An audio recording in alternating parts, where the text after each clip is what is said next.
जहां मैं बैठा हूं इंदौर में, इसी के पास उज्जैनी में एक राजा था। उसका बेटा बहुत प्यारा बच्चा था, छोटा। वो राजा अचानक मारा गया, उज्जैनी का। उसका छोटा भाई मुंजनाथ, वो भी बड़ा त्यागी, तपस्वी, बड़ा साधु संतों की सेवा करने वाला। जब राजा मर गया तो युवराज 5 साल का था। युवराज का नाम था भोज। नाम सुना है? सुना है नाम? इसके नाम पर भोपाल है, भोजपाल, धारा नगरी का राजा। तो मुंज ने राज्य संभाल लिया कि जब तक ये बच्चा 15 साल का होगा, इसका राज्याभिषेक होगा, तब तक मैं चला लूंगा। 10 साल राज्य चलाया। अब जब 9वां साल आया, 9.5 साल बीते, तो जो कैबिनेट में लोग थे उनके मन में डर जागा। उन्होंने मुंज से कहा कि भाई साहब, अब तो सत्ता हाथ से चली जाएगी, भोज राजा बन जाएगा। और भोज बड़ा लोकप्रिय था, बड़ा हैंडसम था, बड़ी अच्छी तलवार चलाता था, बड़ा न्यायप्रिय था, कविताएं लिखता था संस्कृत में।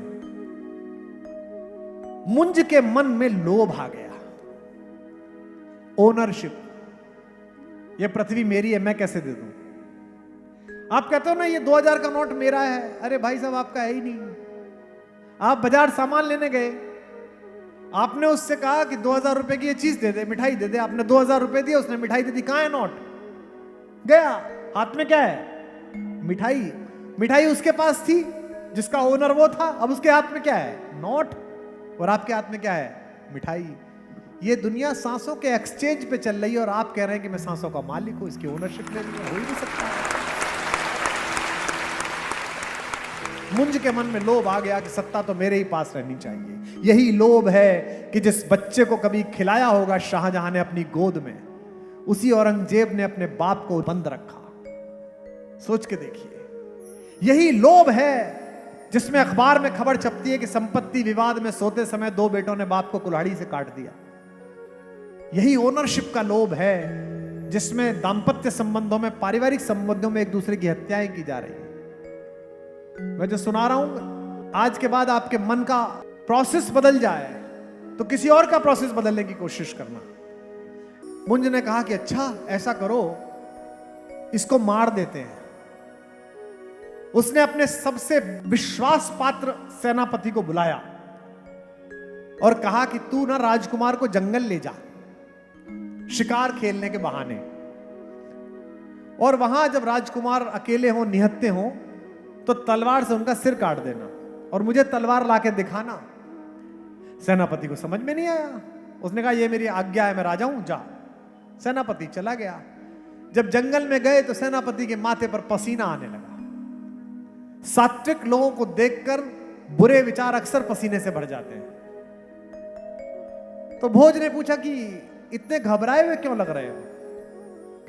तो सेनापति ने कहा कि युवराज, एक बड़ा कठिन और नीचतापूर्ण काम करने जा रहा हूं, जिसके लिए ईश्वर मुझे क्षमा नहीं करेगा। भोज ने पूछा ऐसा क्या काम है? उसने कहा आपके चाचा ने, राजा मुंज ने मुझे यह कहा है कि मैं आपको मार दूं ताकि वो राजा बने रहे।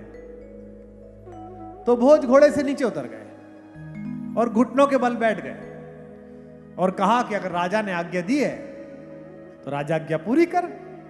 तो वो रोने लगा। उसने कहा ये तलवार आपके पिताजी ने मुझे भेंट की थी जब मैं सेना में भर्ती हुआ था। इस तलवार से उनके बेटे का सिर कैसे काट दूं? तो भोज हंसने लगे। बोले तू मुझे मारना भी चाहता है और मार भी नहीं पा रहा है, बता मैं तेरी क्या सहायता करूं? मैं तो तेरी यही सहायता कर सकता हूं, मुझे मार दे, चाचा को बता दे। तो सेनापति ने रास्ता निकाला। बोला एक काम करिए, ये धार की पहाड़ी पार करने के बाद मेरी एक बहन रहती है और आप तो वैसे भी साधु स्वभाव के आदमी हो, आप तो कहते भी मुझे साधु बनना है, मुझे सन्यास लेना है। आज ही से सन्यास शुरू करिए। आप मेरी बहन के घर रहिए और वहां से आगे निकल जाइए हिमालय। आप भी बच गए। और बोले तू क्या करेगा? बोले ये जो हमने अभी शिकार किया है, इसके खून को मैं लगाकर तलवार पर राजा को दिखा दूंगा कि आपको मार दिया। बोले ये ठीक है, जा, मैं तेरी बहन के घर विश्राम करता हूं। तो बोले एक सेकंड सुन, मेरा चाचा तुझसे पूछेगा कि जब मैं मर रहा था तो मेरे मन में क्या था। बोले हाँ ये पूछ सकता है। तो बोले मेरे चाचा बड़ा विद्वान आदमी है, मेरी ओर से श्लोक दे देना। उसने भोजपत्र उठाया, एक लकड़ी ली और जो पशु मारा गया था उसके खून में डुबो के श्लोक लिखा और राजा मुंज को पहुंचा दिया। वो श्लोक था कि मानधाता च महीपति कृतयुगा लंकार भूते गतः अन्ये चाप युधिष्ठिर प्रभृति। मैं हिंदी में आपको अर्थ समझा देता हूं।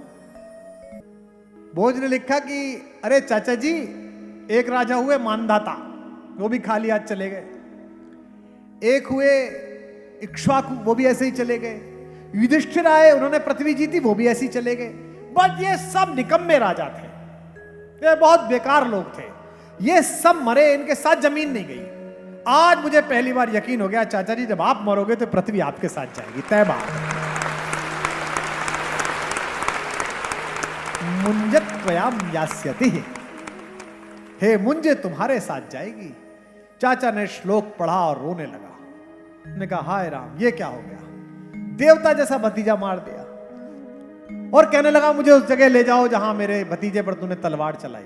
अब मैं संन्यास ले लूंगा, अब मैं मर जाऊंगा, आत्महत्या कर लूंगा।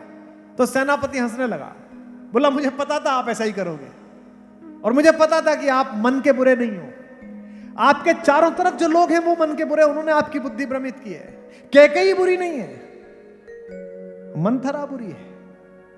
परिवार के बाहर खड़ा हुआ कोई भी व्यक्ति अगर तुम्हें सगे भाई, सगी बहन, संबंधी और माता पिता के बारे में बुरा बताकर कहे कि मैं तेरे साथ हूं, तो समझ लेना वो तुम्हारे साथ नहीं है, वो तुम्हारी हानि के साथ है, वो तुम्हारे अपयश के साथ है, वो तुम्हारे पतन के साथ है। तो उसने कहा कि मुझे पता था कि ये सारे दरबारी आपके बदमाश हैं, आप अच्छे आदमी हो। राजा भोज मरे नहीं है, युवराज मरे नहीं है, वो मेरी बहन के घर है।